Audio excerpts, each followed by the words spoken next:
चलिए देखते हैं मध्य प्रदेश की 25 फटाफट बड़ी खबरों को। सबसे पहले न्यूज़ को कहाँ से देख रहे हैं हमको कमेंट में बताना बिल्कुल ना भूलें। साथ ही साथ हमारे यूट्यूब चैनल को सब्सक्राइब करें एंड बेल आइकन को ऑल प्रेस करना बिल्कुल ना भूलें। मध्य प्रदेश की 15 फसलों को मिलेगा जीआई टैग, किसानों को अंतर्राष्ट्रीय पहचान। मध्य प्रदेश सरकार राज्य की विशिष्ट फसलों को अंतर्राष्ट्रीय पहचान दिलाने की तैयारी में है। रीवा का सुंदरजा आम और रतलाम का रियावन लहसुन पहले ही जीआई टैग पा चुके हैं। अब सरकार 15 अलग अलग उद्यानिकी उत्पादों को जीआई टैग दिलाने का प्रयास कर रही है। इससे न केवल इन फसलों की विशिष्टता को मान्यता मिलेगी, बल्कि किसानों को बेहतर मूल्य और बाजार में नई संभावनाएं भी मिलेंगी। आदिवासी बोलियों में 8 नए रेडियो स्टेशन। खंडवा में बनेगा देश का पहला आदिवासी संस्कृति हॉस्टल। मध्य प्रदेश सरकार आदिवासियों के कल्याण और संस्कृति संरक्षण में बड़ा कदम उठा रही है। अब सहरिया, घोड़ी और भुल्ला जैसे स्थानीय आदिवासी बोलियों में 8 नए रेडियो स्टेशन शुरू होंगे। मौजूदा 8 वन्य रेडियो केंद्रों का भी उन्नयन किया जाएगा। इसके अलावा खंडवा में देश का पहला आदिवासी संस्कृति हॉस्टल तैयार किया जा रहा है। एमपी के 5 शहर देश के सबसे ठंडे शहरों में, भोपाल छठवां सबसे सर्द मैदानी शहर। साल के अंतिम दिनों में मध्य प्रदेश के कई शहर कड़ाके की ठंड की चपेट में आ गए हैं। राज्य के 5 शहर देश के सबसे ठंडे शहरों की सूची में शामिल हो गए, जबकि भोपाल छठवां सबसे सर्द मैदानी शहर बना। ठंड और घने कोहरे के चलते सड़क, रेल और हवाई यातायात प्रभावित हो रहे हैं। कई ट्रेन लेट हुई हैं और कुछ रद्द भी की गई। लाडली बहना योजना में बढ़ोतरी की संभावना, 2026 में बढ़ सकती है राशि। मध्य प्रदेश की लाडली बहना योजना के लाभार्थी महिलाओं के लिए साल 2026 खुशियों भरा हो सकता है। सरकार इस योजना में मिलने वाली राशि बढ़ाने पर विचार कर रही है। मुख्यमंत्री डॉक्टर मोहन यादव इस बढ़ोतरी की प्लानिंग खुद कर रहे हैं। योजना के तहत साल 2026 में लाडली बहनों के खातों में नई बढ़ी हुई राशि डाली जा सकती है। एमपी में टूरिस्ट के लिए नई सुविधा, 5 जगहों पर अत्याधुनिक कैफेटेरिया। मध्य प्रदेश सरकार पर्यटन को बढ़ावा देने के लिए प्रमुख स्थलों पर लगदग कैफेटेरिया खोल रही है। यह अत्याधुनिक ट्राइबल कैफेटेरिया टूरिस्ट के लिए सभी सुविधाओं से लैस होंगे।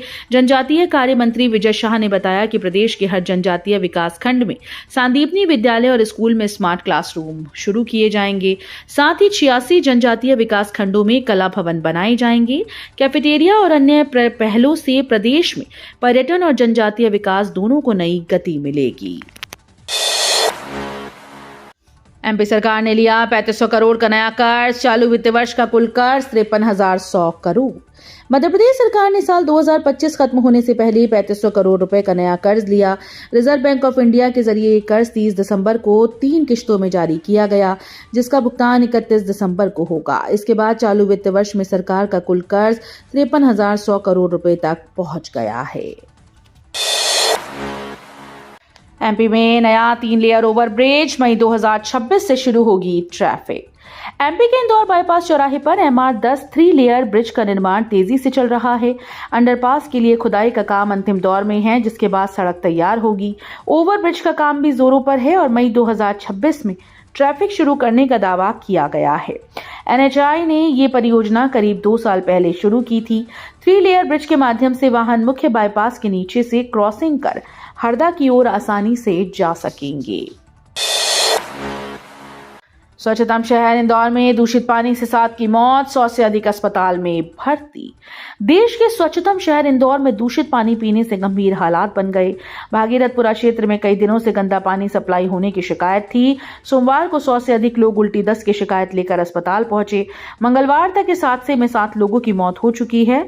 अधिकारियों ने जांच शुरू कर दी है और पानी की सप्लाई की गुणवत्ता सुधारने के लिए कदम उठाए जा रहे हैं। भोपाल मेट्रो का पहला अंडरग्राउंड कॉरिडोर, 65 फीट गहराई में दौड़ेगी ट्रेन। भोपाल मेट्रो अब जमीन के नीचे भी दौड़ेगी। ऑरेंज लाइन के अंडरग्राउंड सेक्शन के लिए देश की सबसे आधुनिक टनल बोरिंग मशीन्स भोपाल पहुंच चुकी हैं।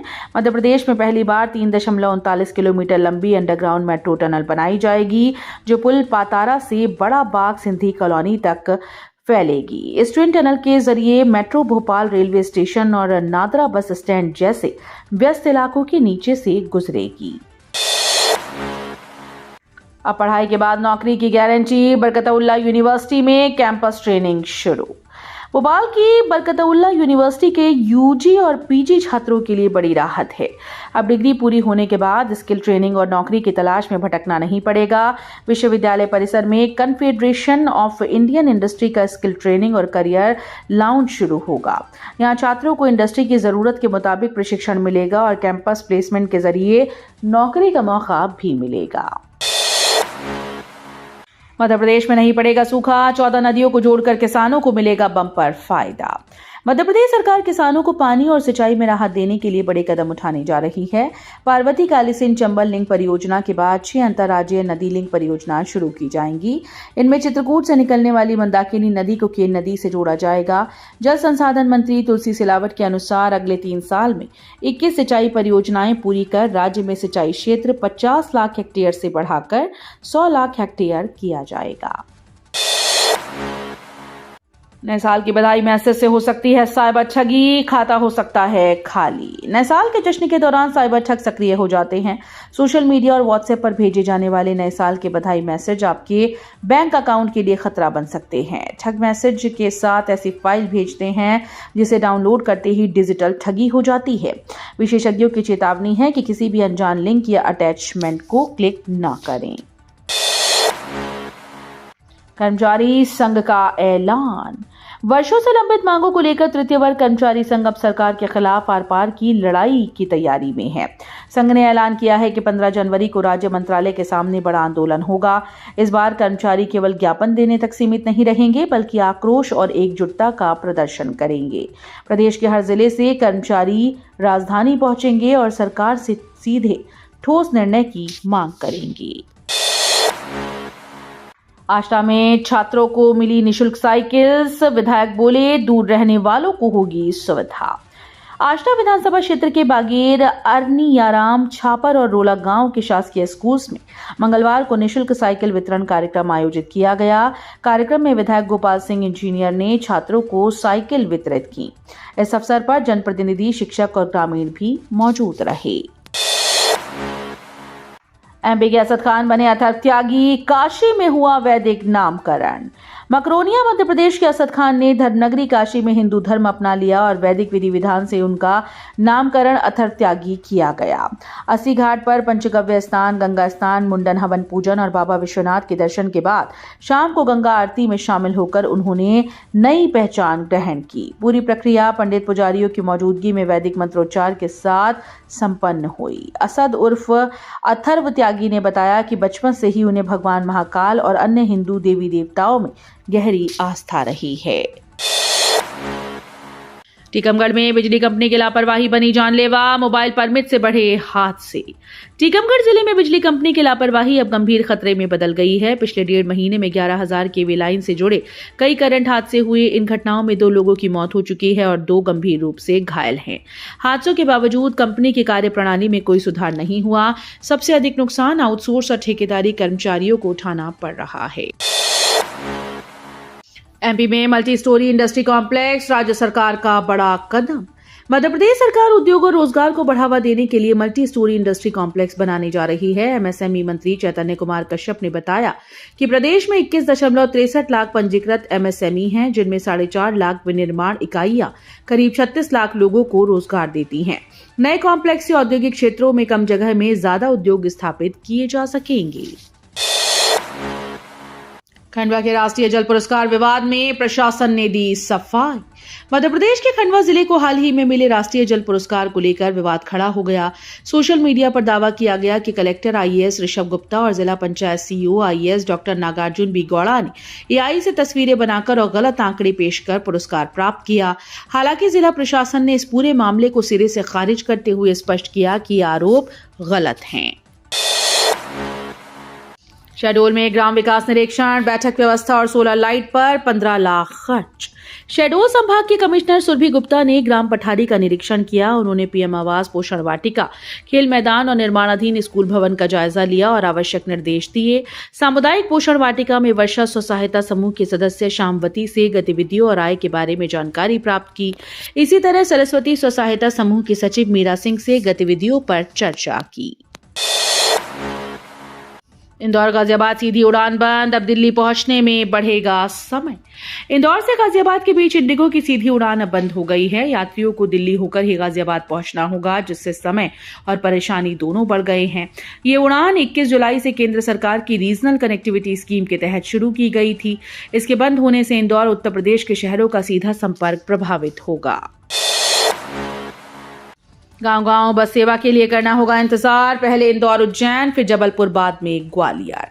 प्रदेश में ग्रामीण इलाकों में बस सेवा शुरू होने में अभी समय लगेगा। सरकार की महत्वाकांक्षी योजना को पहले चरण में पायलट प्रोजेक्ट के तौर पर इंदौर और उज्जैन संभाग में लागू किया जाएगा। इसके बाद दूसरे चरण में जबलपुर और आसपास के जिलों को शामिल किया जाएगा। ग्वालियर क्षेत्र में सेवा शुरू करने से पहले चरण के परिणाम और तकनीकी व्यवस्थाओं का मूल्यांकन किया जाएगा। रतलाम में चांदी 18,000 रुपए लुढ़की, सोना भी हुआ सस्ता। साल 2025 के अंतिम दिनों में रतलाम सराफा बाजार में सोने चांदी के दाम में तेज गिरावट देखी गई। बीते शनिवार सोने की कीमत 1900 रुपए प्रति 10 ग्राम गिरकर 1,41,700 रुपए पर आ गई, जबकि चांदी 14,500 रुपए से लुढ़ककर 2,33,500 रुपए प्रति किलो रही। दिन की शुरुआत में सोना 1,41,500 रुपए और चांदी 2.43 लाख रुपए प्रति किलो पर खुली थी। टाइगर स्टेट में बाघों पर संकट, सिर्फ एक साल में हुई 55 मौतें, सीएम ने लिया एक्शन। मध्य प्रदेश जिसे टाइगर स्टेट के नाम से जाना जाता है, इस साल अब तक 55 बाघों की मौत से हिल गया। इनमें से 36 मामलों में शिकार की आशंका जताई जा रही है। बावजूद इसके सरकार बाघ संरक्षण पर करोड़ों रुपए खर्च कर रही है। वन विभाग इन मौतों को प्राकृतिक बता रहा है, हालांकि वन्यजीव विशेषज्ञ इसे गंभीर समस्या मान रहे हैं। शिवराज सिंह चौहान ने मनरेगा को बताया भ्रष्टाचार का पर्याय, पंजाब में जी राम जी बिल के खिलाफ प्रस्ताव। भोपाल में प्रेस कॉन्फ्रेंस के दौरान केंद्रीय कृषि मंत्री शिवराज सिंह चौहान ने पंजाब में हाल ही में पारित जी राम जी बिल पर अपनी प्रतिक्रिया दी। उन्होंने मनरेगा को भ्रष्टाचार का पर्याय बताया और कहा कि पंजाब इस योजना के जरिए भ्रष्टाचार से प्रभावित है। साथ ही उन्होंने जी राम जी बिल की विशेषताओं और योजनाओं के मुद्दों पर विस्तार से बात की। राज्य और केंद्र सरकार की नीतियों पर चर्चा करते हुए उन्होंने भ्रष्टाचार को रोकने के लिए सुधारात्मक कदम उठाने की जरूरत पर जोर दिया। जाली करेंसी मामले में धनवीर और सचिन को 5-5 साल की जेल। ग्वालियर जिला कोर्ट ने नकली भारतीय करेंसी से जुड़े एक अहम मामले में सख्त फैसला सुनाया है। अदालत ने जाली नोटों को बाजार में खपाने के इरादे से पकड़े गए धनवीर और सचिन को दोषी करार दिया। कोर्ट ने दोनों को 5-5 साल की सजा और 10-10 हजार का जुर्माना भी लगाया। कैलाश विजयवर्गीय ने दिग्विजय सिंह को कहा, सरदार पटेल, सियासी हलचल तेज। राज्यसभा सांसद दिग्विजय सिंह हाल ही में भाजपा और आरएसएस की तारीफ करने के बाद से सियासी सुर्खियों में हैं। रविवार को मुख्यमंत्री डॉक्टर मोहन यादव ने उन्हें भाजपा में शामिल होने का न्योता दिया था। अब भाजपा के वरिष्ठ नेता और मंत्री कैलाश विजयवर्गीय ने दिग्विजय सिंह की तुलना सरदार पटेल से करते हुए उनकी तारीफ की। इस बयान के बाद मध्य प्रदेश की राजनीति में हलचल बढ़ गई है। वीडियो अच्छी लगी तो वीडियो करिए लाइक एंड चैनल को सब्सक्राइब कर बेल आइकन को और प्रेस कर लीजिएगा।